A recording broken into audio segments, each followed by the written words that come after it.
The sun had just begun to set over the quiet hills of Seligman, Arizona, a small, rural town tucked into the high desert. 2-year-old Bowden Allen was playing near his family's home, dressed in nothing more than his pajamas. It was a calm evening, but his parents turned their backs for just a moment, and when they looked again, Bowden was gone. At first, they thought he might be hiding nearby, under a table, behind a bush. But as the minutes ticked by, fear crept in. He wasn't in the yard. He wasn't anywhere. Panic set in. His parents called neighbors, then the sheriff. Within an hour, deputies from the Yavapai County Sheriff's Office had arrived and launched a full-scale search. The sun dipped behind the mountains, and the desert grew cold.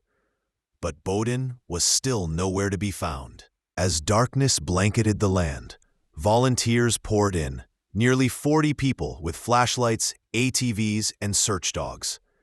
They fanned out across miles of rough terrain. The desert was vast, rocky, full of brush, canyons, and dry washes.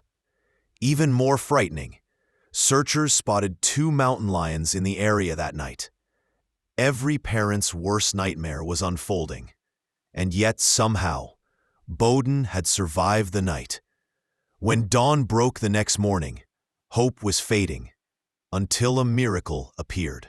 As the first light of morning stretched across the Arizona sky, rancher Scotty Dunton prepared for his usual chores. He opened the gate to his property, expecting nothing unusual. But what he saw made him freeze. Sitting quietly at the edge of the driveway was his dog, Buford, a massive Anatolian Pyrenees. Buford wasn't barking. He wasn't agitated. He simply sat there, calm and watchful. And standing beside him, barely tall enough to reach Buford's shoulder, was a little boy. Dunton stepped closer. The child was covered in dust. His pajamas were torn at the knees. His eyes were wide and tired. Then it hit him. This was the boy the whole county had been searching for, Bowden Allen. Dunton scooped him up and radioed authorities immediately. Deputies raced to the scene, and within minutes it was confirmed. The missing child had been found, alive. The details were staggering. Bowden had traveled nearly 7 miles from his home, and that's just in a straight line.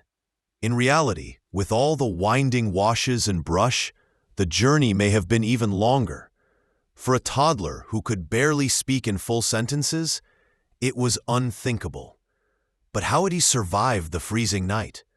How had he avoided the mountain lions and coyotes? And then the answer stood beside him. Buford. Buford wasn't just any ranch dog. He was an Anatolian Pyrenees, a towering breed known for its protective instincts, gentle heart, and quiet vigilance. For years, he had guarded Dunton's ranch, patrolling the pastures to keep away coyotes and wildcats. That night, Buford had been on duty as usual, but he had found something unexpected in the darkness. A child, alone, wandering across the ranch under the stars. Scotty Dunton could hardly believe it. Later, he shared what he thought had happened. Bowden, he guessed, had followed a line of power poles that led straight toward the ranch. It was a miracle he hadn't lost his way in the dark. At some point, the little boy must have stumbled into the horse pasture, and that's where Buford found him. But Buford didn't bark. He didn't chase or run. Instead, he stayed, sat quietly beside the child, and watched. He kept Bowden warm, kept him calm, and most importantly, kept him safe. Later, by the campfire at Dunton's house, Bowden sat wrapped in a blanket. His cheeks were pink with sun and wind. He drank water slowly, hands trembling. Scotty leaned forward gently and asked, "Did you walk all night?" Bowden shook his head. "No," he whispered. "I laid up under a tree." Scotty smiled. Did my dog find you?" Bowden's eyes lit up. "Yep," he said without hesitation. And that was all they needed to hear.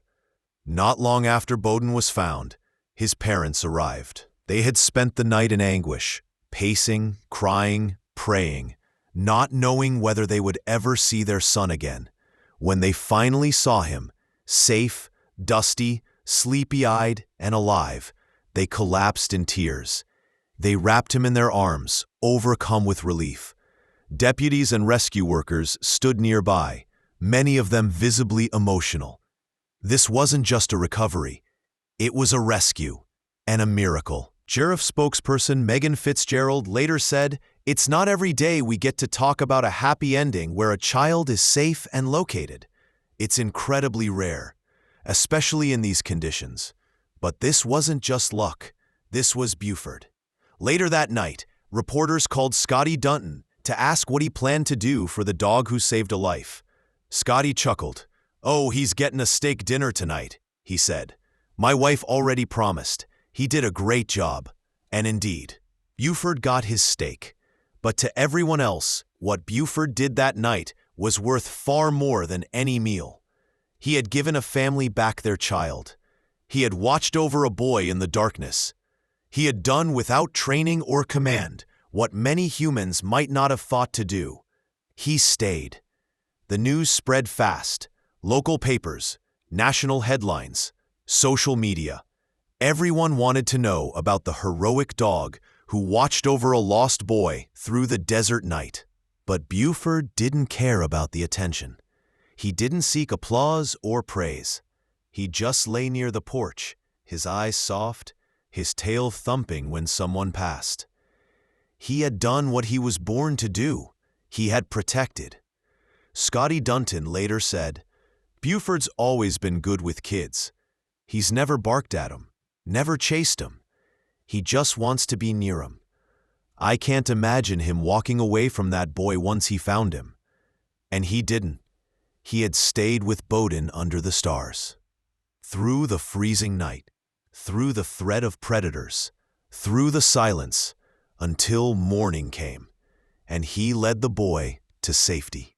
Reporters asked Scotty what he thought Buford knew that night. He shook his head and smiled. "I don't know," he said. "But I know this, that boy's alive because Buford stayed with him." And maybe that's all that really mattered. In the months that followed, Buford became something of a legend around Seligman.